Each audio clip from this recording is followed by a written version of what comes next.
এই যে রান্না বসাই দিচ্ছি। আজকের রান্না বান্না শুরু হয়ে গেছে। আলুর চপ বানাবো, এখানে ডিমের চপ বানাবো, ডিম কেটে রেখেছি।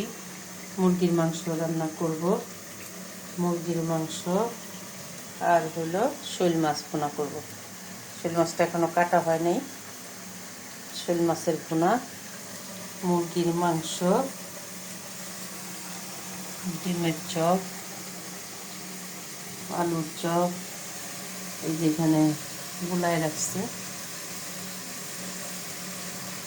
এটা হলো কি বলে বেসন, বেসন গুলায় রাখছি। পেঁয়াজ ভাজবো, সবই করব।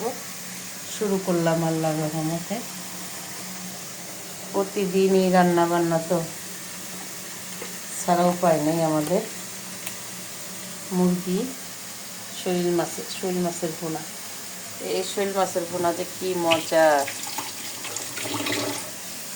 যে না খাইছে সে বুঝবে না। আর এখানে মশলা কষাচ্ছি।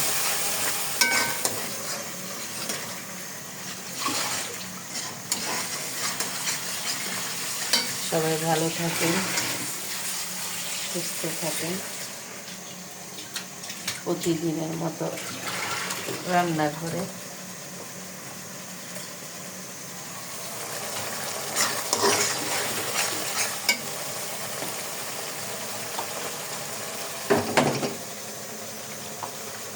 বিসমিল্লাহ।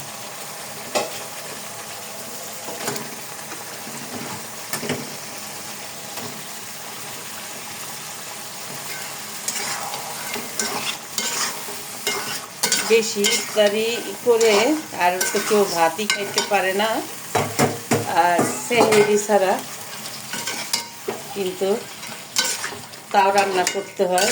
এই যে রান্না অনেক করি না, অনেক করলেও থেকে যায়, প্রতিদিনই অনেক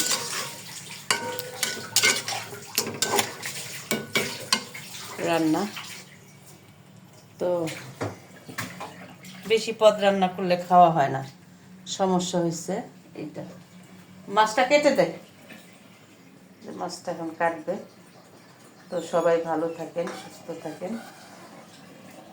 সুস্থতার সাথে না থাকলে পরিবারের দিকেও খেয়াল রাখা যায় না, পরিবারের দিকেও খেয়াল রাখা যায় না।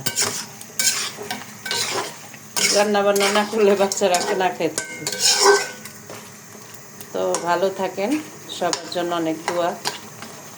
কেউ ভিডিওটা একটু বড় করলাম, ভিডিওটা বড় না করলে বলে হয় না, কোনো লাভ নাই। তারপরে করি আনন্দ, মনের আনন্দের জন্য একটু করি। ব্রেনটা সার্ভ থাকে, এদিকে থাকে, একটা কাজে থাকে, বাসায় থাকি, এই জন্য করি শখের বশত। তো সবাই ভালো থাকেন। ডিমের চপটা করি প্রতিদিন, আর আলুর চপ করি, পেঁয়াজও করি, বেগুনি করি, মানে প্রতিদিনই। ভাজা পোড়া খাইতে চাই না, তারপরও খেতে হয়। আল্লাহ হাফেজ, সবাই ভালো থাকেন, সুস্থ থাকেন। আলহামদুলিল্লাহ।